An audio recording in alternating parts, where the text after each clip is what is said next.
Salut les gars, j'espère que vous allez bien, ça date, j'ai pas fait les gars de vidéos, j'ai je sais pas combien de vlogs que j'ai commencé qui sont en train d'attendre mais je vais les monter, c'est juste que là franchement entre décembre et là maintenant il y a eu trop de trucs, en plus c'est la fin d'année donc il y a des examens tout ça. Donc voilà, c'est un peu la guerre. Je reviens pour une vidéo qui est pas du tout un vlog mais en fait je sais pas comment vous expliquer. J'ai l'impression, j'ai des obsessions pour des trucs, ils reviennent à des moments où je m'attends pas, quoi. Depuis, je pense, ouais, ça doit faire depuis le confinement, vraiment, que j'ai pas enchaîné autant de livres que là maintenant. L'espace de un mois, j'ai lu 6 livres, ça n'est jamais arrivé. Enfin si, mais ça date, genre c'est vraiment quand j'avais le temps, le confinement, voilà, les autres. Là, je suis en période d'examen. Et en fait, j'ai relancé mon obsession avec ça. Avec ces bouts de papier. J'ai relancé mon obsession, les gars. Je suis repartie comme en l'an. Voilà. Je suis repartie comme en l'an. Ouais, vous avez capté. Donc, avant de commencer à vous parler donc, des livres dans les détails, je vais vous dire, je pense, tous les livres que j'ai lus dans le mois. Et après, vous les donner. Je voulais vous donner dans l'ordre où j'ai préféré. Mais finalement, je pense que je vais juste donner dans l'ordre où je les ai lus. Donc, le premier livre que j'ai lu qui m'a redonné envie de lire, les gars, qui m'a. J'aime pas les mots. Qui m'a. C'est Il était une fois un cœur brisé. Et du coup, j'ai lu le tome 1. Après le tome 1, j'ai lu le tome 2. Et le tome 3, ça paraît logique, c'est une trilogie. Donc voilà. Ensuite, j'ai lu The Fine Print. Donc en fait, j'ai tellement kiffé l'expérience. Je préfère les gars lire en papier. Donc je suis partie, j'ai acheté ce livre-là. Qui est. Bref, dont j'en parlerai après. Et là, je l'ai même pas encore fini. Donc voilà, je vous donnerai mon avis pour ce que j'ai lu. On finit sur la tablette parce qu'après les autres, je les ai lus bref, sur mon téléphone. Donc ensuite, le livre que j'ai lu, c'est Better Than a Movie. Donc c'est ce livre-là. Celui-là, j'ai lu vraiment très rapidement, franchement. Après, j'ai lu, donc ça c'était un délire de BookTok à un moment donné, c'était tous en fire. J'étais en mode, ouais, The Love Hypothesis, je le voyais, mais les gars, partout. Je vous donnerai mon avis après, si il vaut la hype ou pas. Donc c'est ça, calculez pas la couverture, c'est pas ce que vous pensez. Et après ça, j'ai lu 2 minutes. Ah oui, après ça, j'ai lu Reckless, donc c'est le tome 2 de Powerless que j'avais commencé. Ah bah en fait, c'est un livre que j'avais adoré. Et comme j'ai pour la première fois lu une trilogie, donc Il était une fois un cœur brisé, ça ne m'arrive que très rarement, jamais. C'était vraiment la première fois, d'habitude je me lasse un peu. Et bien là, je me suis dit, pourquoi je continuerais pas sur ma lancée et je lirais le tome 2 du coup de Powerless. Et j'étais en mode, il était vraiment bien, mais vraiment vraiment bien. Et comme je suis un peu dans mon délire de romantaisie, pourquoi est-ce que je continuerais pas? Et le dernier livre que j'ai lu en liste, les gars, que j'ai commencé cette semaine, et je suis en fire, je suis. Mais les gars, je crois que vous vous rendez même pas compte. Je suis en fire. Genre là, je commence à ressentir la hype que j'ai eue en lisant ça. C'est Shatter Me, les gars. En fait, je voyais, mais c'est pas tout le BookTok en parlait, c'est vraiment, j'ai même pas les mots, celui-là il est aussi connu que Harry Potter, genre vraiment. Donc, j'ai lu le tome 1, donc je vous parlerai de ça, et après, oh là là, j'ai même pas la couverture à vous montrer parce que je l'ai vraiment fini hier soir, mais du coup c'est le tome 1,5 de Shatter Me. Donc, je vais vous parler de ce premier livre qu'il faut absolument que vous... En fait, il faut que vous lisiez toute la trilogie. Bon, en gros, c'est l'histoire d'une fille qui s'appelle Evangeline Fox. Et en gros, elle aime trop la romance, elle est nanana, elle est trop dans... En fait, elle est dans un monde... Elle aime trop... Elle croit aux histoires d'amour et trop mimi. Bien évidemment, ses parents sont morts, comme beaucoup de protagonistes en fait. Donc, ses parents sont morts.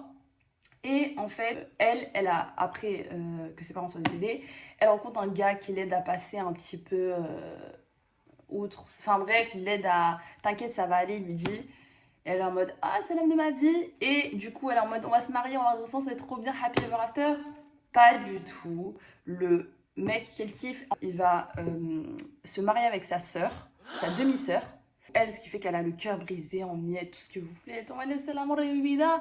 Et maintenant, bah, je suis toute seule. Pour le coup, je suis vraiment toute seule. Et du coup, pour empêcher le mariage, elle va aller voir le prince de cœur. Donc en fait, j'ai même pas posé le contexte. En fait, on est dans un monde où on a ce qu'on appelle des fatalités. Donc c'est des gens qui ont des sortes de pouvoirs et qui se cachent un peu dans la population. Et en fait, il y a plein de gens qui pensent que c'est des mythes. Donc ces gens, ils existent pas, on ne sait pas. Est-ce que c'est vrai ce qu'ils font? Enfin bref, mais en vrai ils sont un peu connus, vous avez capté. Enfin bref, elle dit quoi? Vas-y, je vais aller voir le prince de cœur et je vais lui dire, bon, tu me stops ça de suite. Il lui dit ok, mais en échange tu dois embrasser, faire un petit kiss à 3 personnes que je déciderai. Et c'est le deal qui passe. Et elle est en mode vas-y, ok et tout. Mais c'est pas des kiss, c'est des petits kiss. Ça fait un bisou sur la joue, vous avez capté. Et lui, du coup, il lui grave 3 cœurs brisés ici. Il lui dit ok, il lui dit j'arrête le mariage et toi tu me dois ça. Elle lui dit ok et tout, vas-y, pas de sous-sous. De toute façon, pas de soucis. Ça pourra pas être pire que là ce que j'ai actuellement. Si elle savait dans quoi elle se lancer. Sauf qu'en fait, elle remarque, en fait, elle comprend très vite que négocier avec un immortel, c'est pas le bon choix à faire, Mago. Tu fais pas un marché avec le diable, c'est pas le diable, mais tu fais pas de marché avec un immortel. C'est-à-dire que le prince de cœur, quand elle lui a dit ouais, t'arrêtes le mariage, il a transformé tout en statue. C'est pas ce qu'on t'avait demandé. C'est pas ce qu'on t'avait demandé, t'avais un truc à faire, t'as pas réussi. Et en fait, elle va toujours être rattachée, on va dire, au prince de cœur parce que elle a les 3 trucs et elle va remarquer qu'elle aurait jamais dealé avec lui, elle aurait jamais dû se lancer dans ça. Et du coup, Jack, qui est le prince de cœur, qui a des projets en gros pour elle et tout, machin. Enfin bref, c'est des secrets, c'est des mystères, c'est l'amore, forcément. C'est des plot twists. En fait, c'est pas des plot twists, c'est des plot twists. Sur, vraiment, je vous dis, je crois que vous vous rendez même pas compte de ce dans quoi vous lancez si vous commencez à lire ça. C'est une dinguerie, c'est une dinguerie. D'ailleurs, ce n'est que mon avis, non, je pense que c'est l'avis de tout le monde. On est tous d'accord pour dire cette couverture, ça va. L'autre couverture que je vais vous afficher ici, que je trouve... Vaut mieux pas que je donne 2 mots sur ça parce que c'est juste pas possible. Et ça, la fameuse couverture qui est juste magnifique. Mais ça, c'est au States, ils ont toujours des meilleurs trucs que nous. Oh là là, enfin bref, c'est pas grave. Donc commencez ça, les livres sont trop beaux, donc ils sont trop bons pour votre bibliothèque. L'histoire elle est incroyable, je crois que j'ai jamais vu autant de revirements de situation. Vous commencez le livre, ça va être en mode ouais, ok. Vas-y, on commence le 2. Et le 3.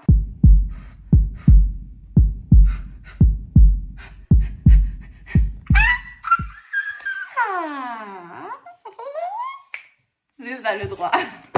Donc voilà, lisez Il était une fois un cœur brisé. En anglais, c'est Once Upon a Broken Heart si vous ne trouvez pas.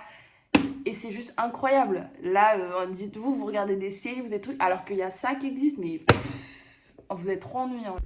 Ok, deuxième livre. D'ailleurs, je vais les noter. Du coup, je pense que lui, je mets, les gars, sans hésitation, c'est un 10 sur 10. Franchement, c'est un 10 sur 10. C'est même un 10 000 sur 10. Donc, lisez-le, c'est incroyable. Le deuxième livre, je parle des livres que j'ai en papier parce que c'est trop cool comme ça de les tenir. Et après, je vous parlerai des livres du coup dématérialisés que j'ai lus sur mon téléphone et que du coup, je vous ferai apparaître comme ça par magie. Donc là, on est avec des milliardaires. Et en gros, c'est l'histoire de... je sais même pas c'est quoi le nom du mec. Bref, d'une famille, donc la famille Kane, qui est une famille riche et tous des milliardaires et tout. En fait, ils tiennent un parc d'attractions. Un jour, leur papy, il décède. Et en fait, il va leur laisser, pour qu'ils puissent avoir leur, comment on dit, testament, bref, tous les sous et encore plus d'argent qu'ils en ont déjà, et bien en fait, ils doivent réaliser ce qu'ils ont chacun sur leur lettre que leur grand-père il leur a laissé. Et ça, du coup, il y en a 3, c'est une trilogie, et chaque livre est sur un des fils.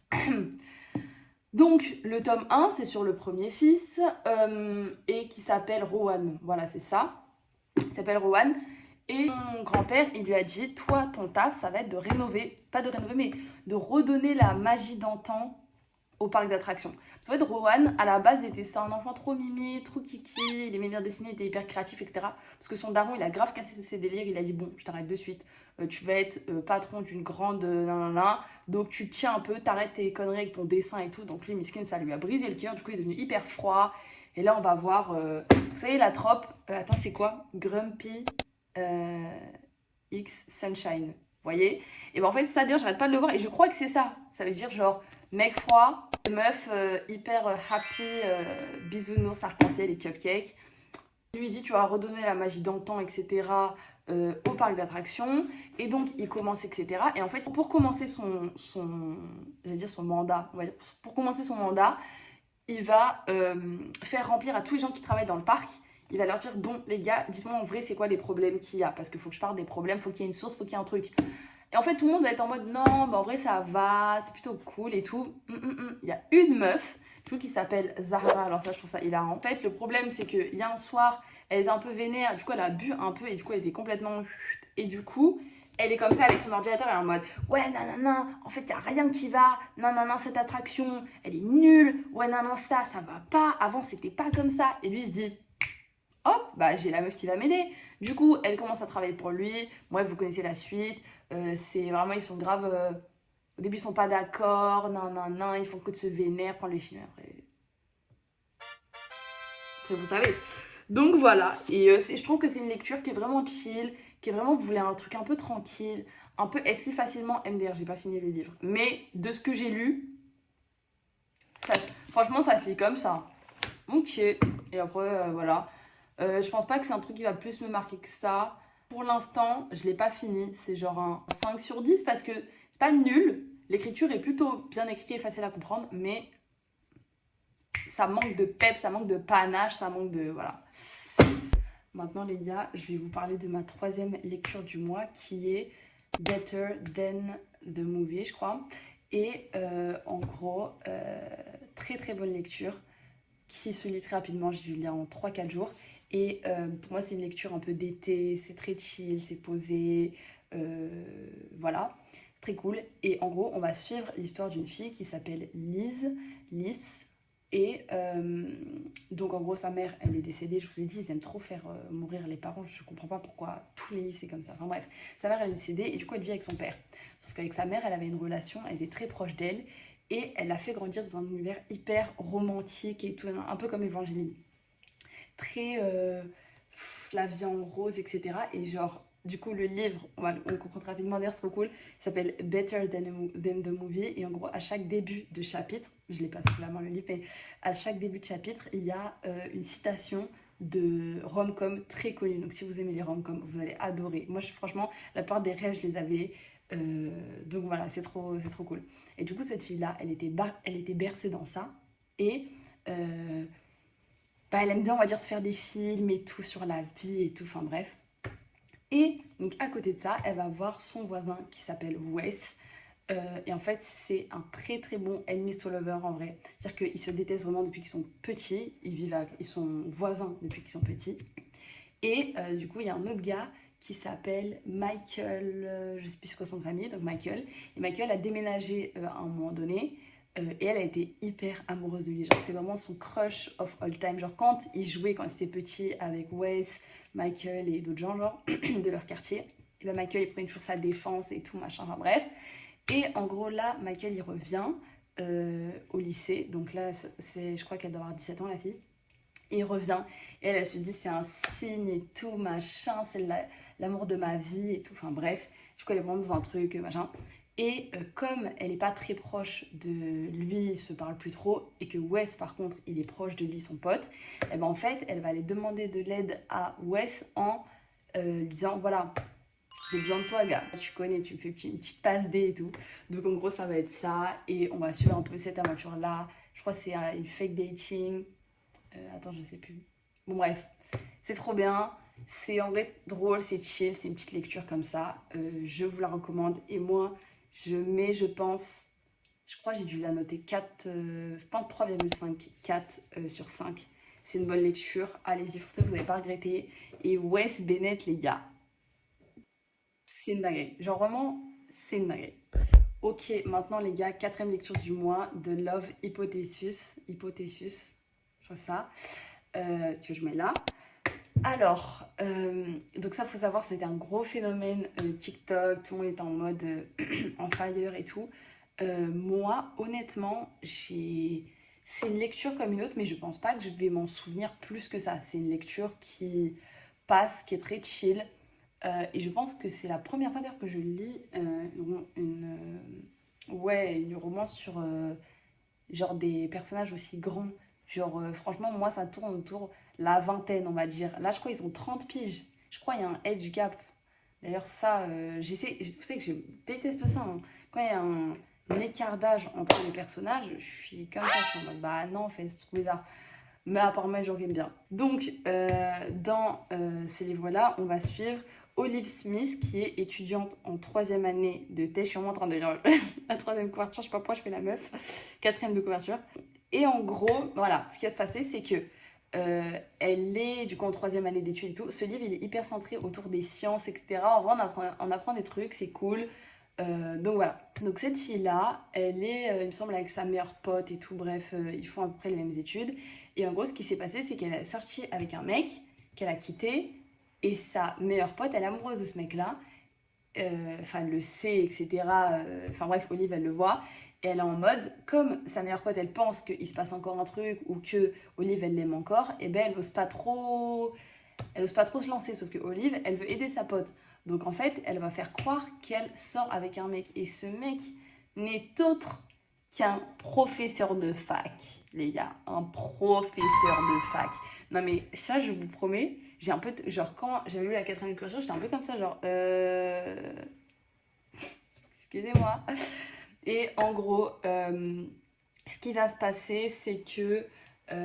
oui, bref, elle va faire, c'est clairement fake dating, c'est ça la trope de base. Elle va faire semblant de sortir avec ce prof. Et le prof, il va... en fait, du coup, c'est encore un deal, ils se sont mis d'accord. Et le prof, il a quoi? Il gagnait. Ah oui, si il montre en gros qu'il est en couple avec cette meuf-là, c'est-à-dire qu'il est posé et qu'il compte pas bouger. Parce qu'en fait, on va dire que la faculté, pour... Ah, c'est dur à expliquer. Pour qu'il puisse faire des recherches, etc. pour un projet, il a besoin de fonds, ok? Et bah, la faculté, c'est elle, on va dire, qui verse des fonds à certains professeurs ou à certains élèves pour les aider pour certains projets. Et lui, il a besoin de ces sous-là, sauf que comme la faculté, elle pense qu'il va quitter la faculté pour aller autre part, elle se dit, bah non, en fait, on va pas lui donner les sous au mec. Du coup, lui, pour montrer qu'il est dans une situation stable et que tout va bien et que machin, il va faire semblant d'être en couple avec la meuf parce qu'en fait, ce prof-là, c'est un bête de prof, il est trop fort en sciences, il écrit des thèses, etc. Il est trop chaud et tout machin. Donc voilà, et on voit comment ça évolue, etc. C'est plutôt cool, c'est plutôt drôle, c'est un petit truc qui se lit, mais je trouve que BookTok, encore une fois, exagéré, c'est beaucoup trop. Je pense que si je devais mettre une note 3 sur 5 parce que c'est une bonne lecture qui se lit, mais c'est pas... Voilà, c'est pas le meilleur truc de toute la Terre, quoi. Bon, pour ma 5e lecture du mois, c'est particulier parce que du coup, je vais vous présenter le tome 2, mais pas le tome 1. Du coup, je vais essayer de dire un truc sans trop spoil et en donnant rapidement mon avis. Donc, le tome 1, il s'appelle Powerless et du coup, on suit Pei Jin. On est dans un monde où il y en a, on va dire, qui ont des pouvoirs et il y en a d'autres qui n'en ont pas. Et du coup, bah, il y a clairement un déséquilibre dans la société. Donc ça, c'est tout ce que j'aime, les gars, les dystopies. Je peux mourir pour les dystopies. Vraiment, première et meilleure dystopie que j'ai lue, c'est La Sélection. C'est juste... En fait, j'ai pas les mots. C'est les premiers livres qui m'ont fait aimer la lecture où je suis en mode... Quoi? Et en plus, j'adore les dystopies et c'est incroyable. Avec une pointe de romance, c'est juste délicieux. Donc voilà, je pense que je ferai une vidéo dédiée juste pour juste les bangers que j'ai lus où je suis en mode c'est juste incroyable. J'ai pas l'impression de lire, j'ai l'impression de regarder un film et c'est une dinguerie. Donc bref, Pei Jin, elle a pas d'argent, elle est pauvre, elle fait partie des bas de la société qui n'ont pas de pouvoir. Et en gros, son père, il l'a élevée pour qu'elle puisse un peu se fondre dans la masse. Comme en fait, il y a plein de pouvoirs qui existent. Et dans ce pouvoir-là, il y a, je crois, des mentalistes, ou je sais plus c'est quoi exactement le terme.